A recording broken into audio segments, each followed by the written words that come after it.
So I really hope that this is going to come out good, because it's the very first time that I try something like this. Two things.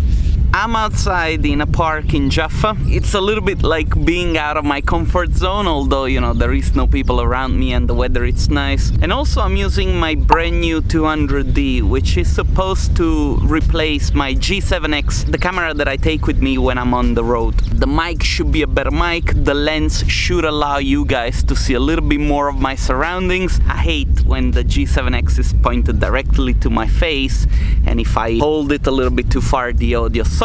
So this should be a good alternative. Anyway, today I want to share with you a very personal story, something that I've been thinking to do for a while now. Before starting my master in building science and architecture in Vienna, I didn't really have a lot of money. So I decided to go for a job as a tour guide in Norway. Basically, the reason why I decided to go for that job is that I needed a solution that would allow me to make as much money as possible in the shortest amount of time, so that I could spend the rest of the time studying, not having to worry about money. This job came with a very cheap accommodation in this place called Geiranger, which is a small fjord town somewhere in the middle of Norway. Beautiful landscape. The job came with a very big wage. I think at the time I was making the equivalent of 4,500 euros a month. And of course, on top of that, there were tips. We had people coming with a cruise ship from all over the world, actually, into this little town. Tourists would get into buses where we were actually doing the tour, and we would take them up on a mountain for, say, about 3 hours, more or less. And I remember we had this script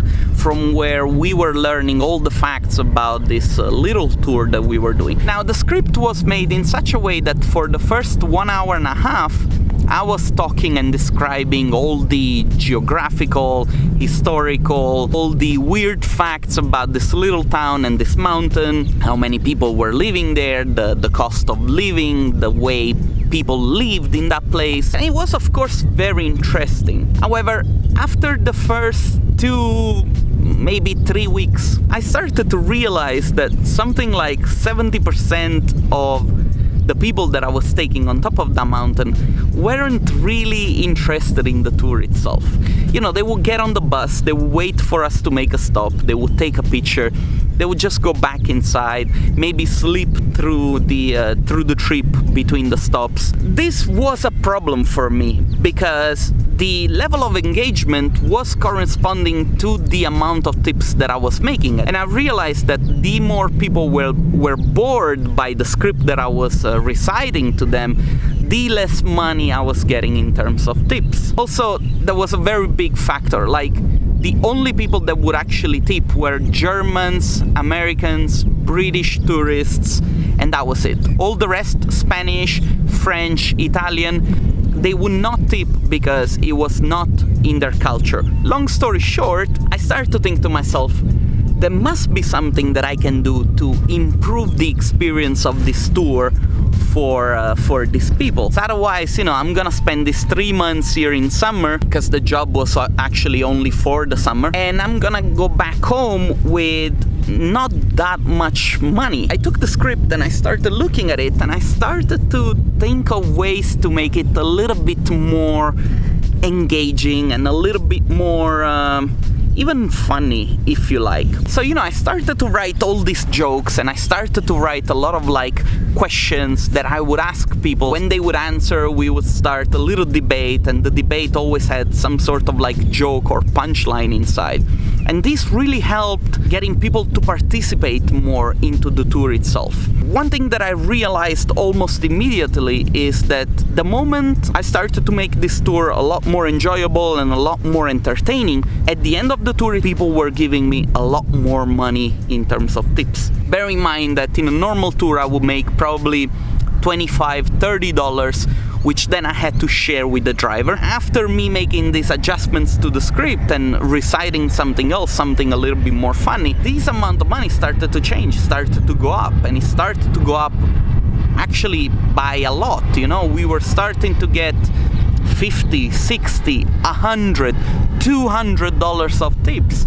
This was for me a game changer, because all of a sudden the amount of money that I was going to make per month wasn't a couple of $100, but was in the room of like $1,000. So, you know, those 3 months that I was spending there were actually giving me enough money for me to survive 3 months back home in Austria. As I was telling you, the people that were tipping the most were Germans, American, and British people. When it comes to Italians and French, it's not really in their culture to tip.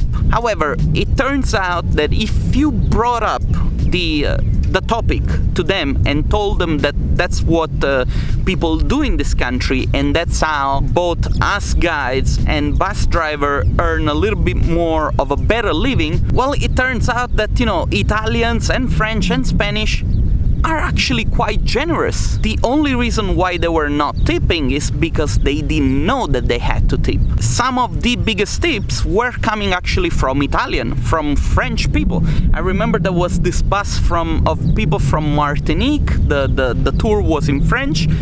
And at the end of the tour, they left us like 200 euros. Now, this was a group that was going to Geiranger almost every year, and they were known for not leaving any tips. So, you know, imagine the surprise of the driver when he sees like this $100 tip in his hands.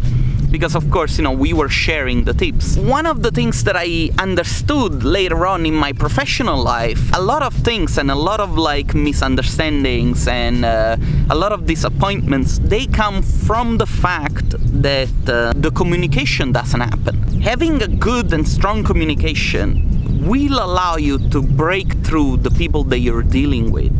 And the better you master communication and the better you make it one of your skills and one of your tools, the more you can get out of that relationship with that client. At the end of the day, communication is a tool. It's something that you have that you can use at your advantage. If you master communication, it becomes part of your set of skills. And it would be silly not to use a good set of skills to get the best out of your profession. Anyway, guys, I really hope you enjoyed this video. If you did, hit the like button. Don't forget to subscribe if this is the first time that you're tuning in. I'm gonna be busy for the next weeks. I have the CG Talks here in Tel Aviv. Then I'm flying to Sofia for the Total Chaos, then Venice for the EMARC, and then after that I'm gonna try to take a little break from going around places because I need to focus on finalizing the D2 conference.